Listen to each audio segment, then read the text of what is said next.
নমস্কার দর্শক, রঞ্জনাস কিচেনে আপনাদেরকে স্বাগতম। আজকে আমরা তৈরি করব বুটের ডাল দিয়ে এঁচোড় নিরামিষ।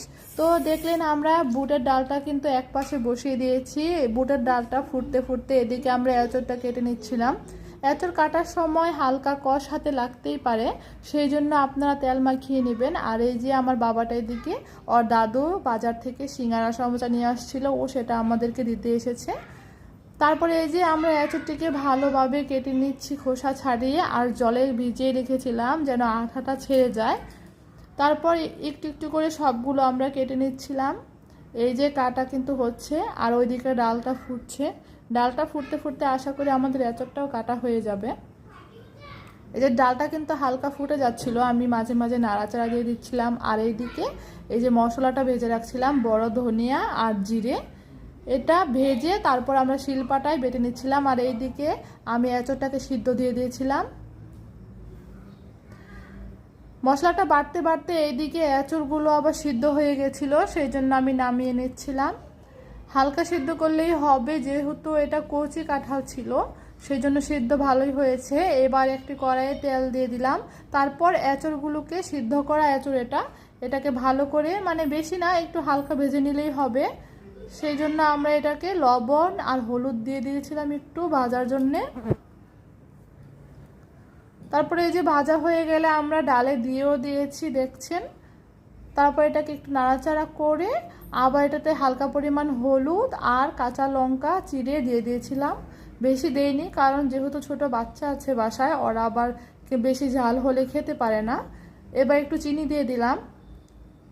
তারপর এটাকে খানিকক্ষণ ঢেকে রাখলাম। এবার এদিকে ফোড়নটা দিয়ে দেব, সেই জন্য একটি কড়াই পরিমাণ মতো তেল, তেজপাতা আর শুকনো লঙ্কা দিয়ে দিয়েছিলাম।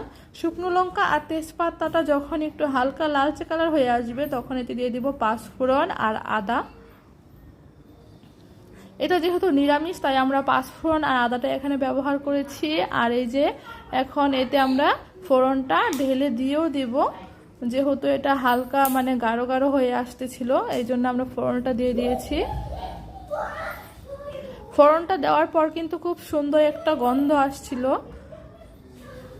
তারপরে যে আমরা ফ্রিজে কিছু ধনিয়া পাতা সংরক্ষণ করে রেখেছিলাম, কারণ সব সময় দেখা যাচ্ছে হাতের নাগালে পাওয়া যায় না। আবার যখন একটু বেশি করে ধনিয়া পাতা বাজার থেকে কেনা হয়, ওটা 2-3 দিন পর দেখা যাচ্ছে পচে যায় বা নষ্ট হয়ে যায়, এই জন্য এটা আমরা ফ্রিজে রেখে দিয়েছিলাম।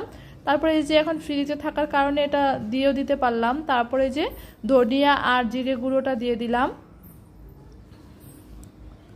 এবার একটু নাড়াচাড়া করে এটাকে মিশিয়ে নিচ্ছিলাম। এটা দেখেছেন কিরকম গাঢ় গাঢ় হয়ে গেছে। এঁচোড় নিরামিষ যেহেতু, ডাল নিরামিষ, সেই জন্য এটা একটু গাঢ় গাঢ় হলেই ভালো।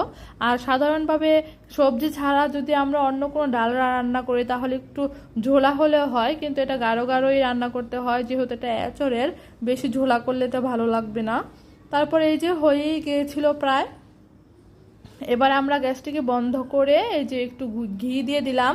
ঘিটা দিলে কি হয়, একটু ভালো একটা স্মেল আসে, তারপর খেতেও ভালো লাগে। ঘিটা দিয়ে আমরা একটু নাড়াচাড়া করে নিলাম। এবার আমাদের বাচ্চাকে আমরা এটা খেতে দিব। এই যে ওদেরকে দিচ্ছিলাম, আর আমার মেয়েটা খাচ্ছিল। আর ও খেয়ে সবসময় কিছু ভালো হলে হাত দিয়ে দেখাবে যে হ্যাঁ ভালো হয়েছে খেতে। আর ওই যে আমার বাবার ওদিকে তাকিয়ে তাকিয়ে হাসছিল আর জল খাচ্ছিল। এই যে আর টাটা করে